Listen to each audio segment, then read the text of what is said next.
more effective? I know it offhand, but do you know what? It's absolutely shocking because you can imagine the absolute fear of logging on and thinking you're looking at your own account. And, of course, in some cases, if you receive big amounts going, you would instantly have had that moment of panic thinking, could this have gone from my account? You know, we're all told in this day and age, be super vigilant, be careful, check your accounts.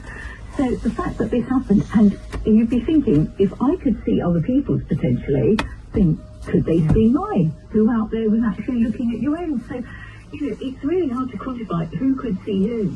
It's just really, really frightening. And when you think that bankers have a duty of care and responsibility to make sure that your details are kept safe and secure. Oh my God.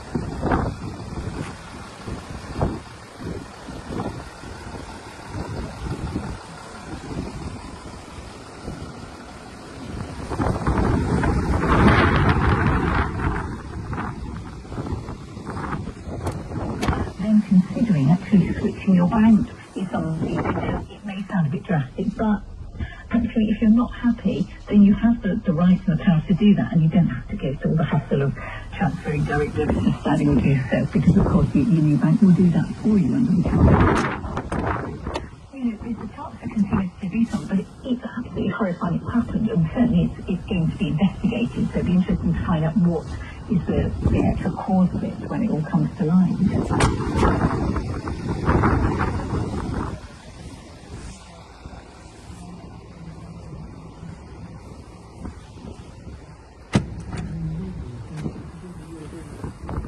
Yes, I would always say if you're in any doubt about anything with your account, it always pays to change your passwords, and of course goes without saying, change it to something complicated that, you know, isn't really something that you would just know.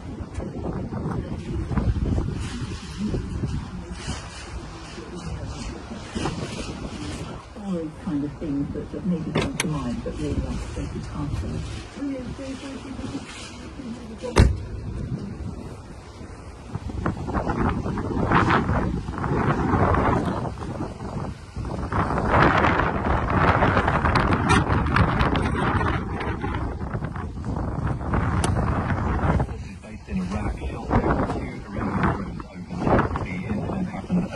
In the city of Erbil. No British forces were injured, but a number of US troops were hurt. Iran's new supreme leader says the country will keep blocking the Strait of Hormuz. Mujtaba Khamenei's words were read by an announcer and gave no clues about his health, despite some reports claiming he was injured on the first day of US and Israeli attacks. A woman has been jailed for 13 years for keeping a vulnerable woman captive in her home in Tewkesbury for more than 2 decades.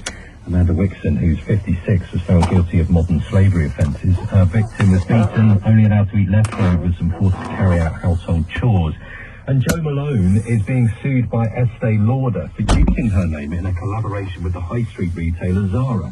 The US cosmetics giant bought the Jo Malone London brand, including the rights to her name, in 1999. Let's get the sport. Here's Shabnam. Let's start at Cheltenham, where the day's feature race, the Ryanair Chase, has been won by last year's runner-up. Let's get the details from John Hunt on the third day of the festival.